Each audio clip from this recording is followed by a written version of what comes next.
And we are delighted to have you with us and getting up with us this morning on ESPN. As you can see, we got a lot of football to get you today, some hoops on the menu as well.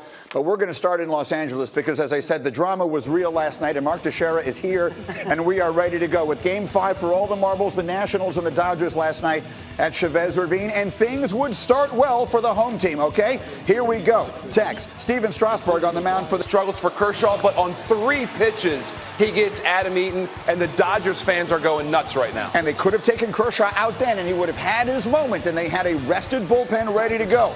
But they leave him in the game, top of the 8th. Dodgers still with that 3-1 lead. Here's Anthony Rendon. You left Kershaw in for one of the best right-handed hitters in all of baseball, could possibly be the MVP of the National League, and he goes deep. So now it's 3-2. But now if you're a fan of the Dodgers, avert your eyes. If you're a fan of Clayton Kershaw, avert your eyes, because this is the next pitch. You could almost see this coming. Juan Soto is the best 20-year-old in the entire planet, and he takes this ball way deep. It's 449 feet deep. Kershaw has never given up home runs on consecutive pitches in the regular season in his career. He's now done it twice in the playoffs, and we're tied at 3. So we go Dodgers in the end of their season, and here's how it goes. And Sean Doolittle has been really good this postseason. The Nationals had 2 good relief pitchers. They used them tonight, and they got the great catch by Taylor to end the game. And that's how it ends. The Nationals are on to the National League Championship Series. For the Dodgers, a heartbreak. After 106 wins this regular season, for Dave Roberts, it's all over. Do you feel responsibility for this loss? Sure. I mean, if the blame falls on me, I've got no problem with it. You know, I feel that, my job is to put guys in the best position to have success. And if it doesn't work out, there's always going to be second guessing. And I got no problem, wearing the brunt of that. That's okay. Is this about as worse as you've ever felt? Yeah, probably so.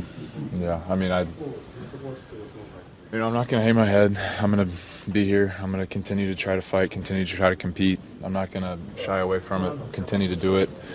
Everything people say is true right now about the postseason. I understand that. Nothing I can do about it right now. It's a terrible feeling. It really is. So here's the deal. The numbers would indicate that Kershaw has had success coming out of the bullpen in the playoffs. Prior to this, 10 innings allowing just 3 runs, but obviously yesterday a completely different story, and thus goes Kershaw, and thus go the Dodgers. And so, Mark Teixeira, I guess the first question is the same thing that was asked to Roberts there. How much of the blame for this goes to the manager? Well, a little bit does, obviously, and we can always second guess. But the fact of the matter is these decisions are organizational decisions. When you line up a Game 5 winner-take-all, you have all the statisticians, all the sabermetric guys, your entire front office with the coaching staff saying, okay, if this happens in the game, this is who we're bringing in. They were desperate to get Clayton Kershaw something positive, get him that win. And I don't mind that they brought him in the 7th. To get Adam Eaton. Right. What I mind is they brought him back out for the 8th. When they had 5 guys in the bullpen that were rested, they could have brought him in. And then what do we say of Kershaw? To try and put this into perspective, and Clayton Kershaw, you could defend the argument, is the greatest regular season pitcher the game has ever seen. And yet the postseason struggles continue. How do we explain this? You can't explain it, and that's the thing. I mean, you better believe that the Dodgers over the last 9 seasons have tried to figure out what's wrong with Clayton in the postseason. He is so dominant during the regular season. But what makes him dominant is his control, is how he can manipulate the pitch, a cutter in, a backdoor slider, a fastball on the black at the knees. When you have a little bit more adrenaline, playing golf, Greeny, sometimes it's harder to execute pitches when you're hyped up, when you have that adrenaline in the postseason. And look, everyone, you could see it coming. It was like seeing a car accident that was starting to happen, and there was nothing you could do to stop it. I guess in theory, Dave Roberts could have done something to stop it, and he didn't. So what do we say of a Dodgers season in which they win 106 games? It's the most wins that any team has ever had and not made it to at least the league championship series. What do we say of their season? Definitely disappointing. I think it's even more disappointing because of the 2 World Series losses the last 2 seasons. If the Dodgers had won the World Series in 17 or 18, you can look at it and go, hey, it's baseball. These things happen. But because of the heartbreak of the last 2 postseasons, this one really hurts. So the Dodgers go out. The Nationals go on. When I woke up this morning, fire Dave Roberts and Bryce Harper were the 2 names that were trending. You can figure out why. Meanwhile, we're not done with text. Coming up here, he'll help explain the historic first-inning explosion for the Cardinals last night that sent them on to the National League Championship Series. That's on the way, but right now, Maria, let's get to the NFL. Thanks for just rolling in a little Braves highlight right before I speak for the first time on Get Up, Greeny. Thanks. All right, Thursday night football headed your way. The Pats are hosting the Giants, and remember, they're coming into this game 5-0 thanks to a dominant defense. They're tied with the Packers with an NFL best +7 turnover margin. And just so you know, the Giants rookie QB Daniel Jones will be without some very key weapons. Saquon Barkley, his backup Wayne Gallman, wide receiver Sterling Shepard, and the tight end Evan Ingram will not play tonight. Meanwhile, Tom Brady, he keeps rolling along. Brady has thrown for over 1,400 yards with 10 touchdowns against just 2 interceptions so far this season. Not bad at all.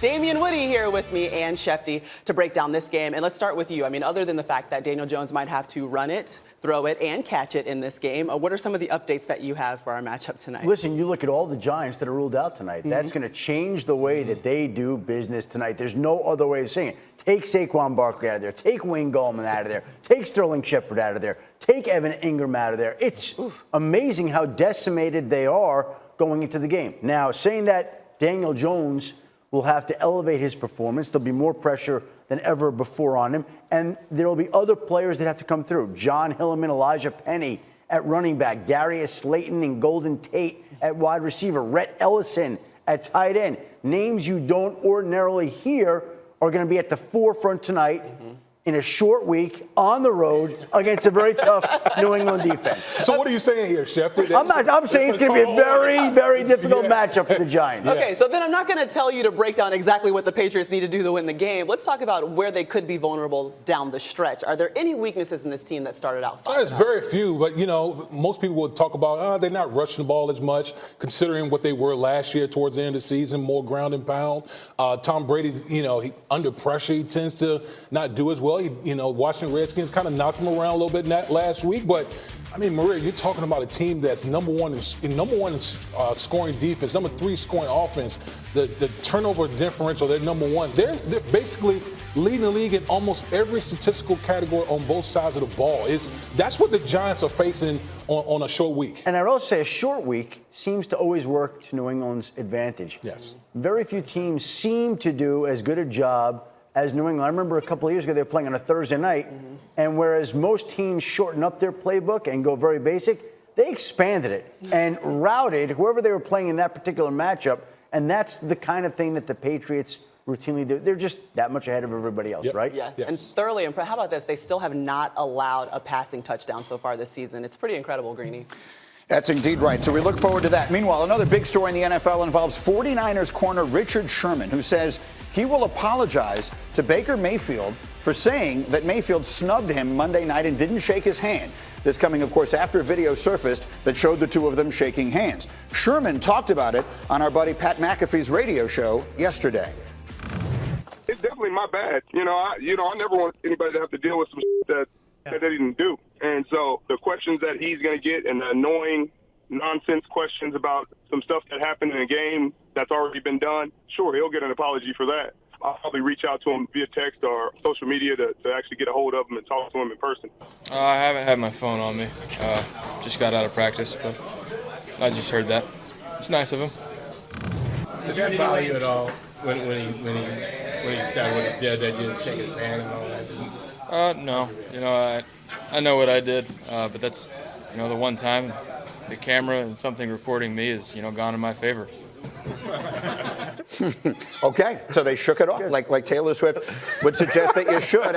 I'm not exactly sure what to make of this whole story. Well, what should we make of this, Dominique Fox? Yeah, I mean, Baker, that deadpan delivery is fantastic. And I like Baker, his attitude. He may not be as good a quarterback as we all wanted him to be or we all thought he might have been, but I appreciate the energy that he brings to this game. And often, or it seems now that everyone's turning on that energy. Before the season started, a lot of people were like, yeah, this is the Baker we need. This is the leadership that they need. But now people are turning on him. I'm not there. I want him to keep that energy because that's what got him here. He's a walk-on who went on to win the Heisman to be the #1 overall pick. You don't get there unless you have supreme confidence and you're not scared to go at some people. The problem is Baker has rubbed so many people the wrong way that now defenders are creating a figment of their imagination that he's annoyed them. And the real issue for me is, as a defender, if you're going up against Baker Mayfield, you got a little extra anger. I remember my senior year going up against Colin Klein, the quarterback for Kansas State, and he was disrespecting folks the way he was running the ball, Woody. I'm telling you right now. He was disrespecting folks the way he was running. Every hit, Greeny, I tried to legally end this man's life.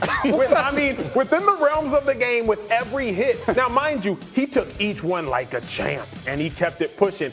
But Baker has upset some people, and he is going to pay for it on the field. If you're one of his teammates, do you want him to tone it down? Because it clearly does seem to me that you don't want to add any juice to the other side, and he is.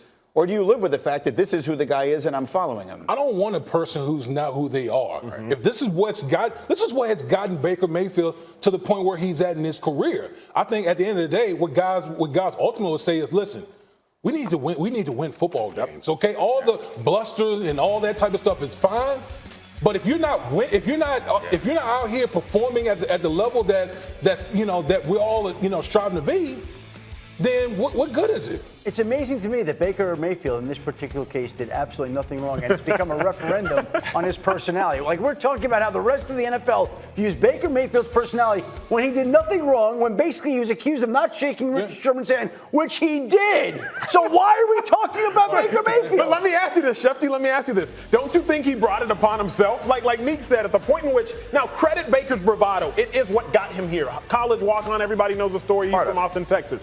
But don't you think, Schefter, this is now the bed that he has made, so he better tuck himself in and sleep comfortably?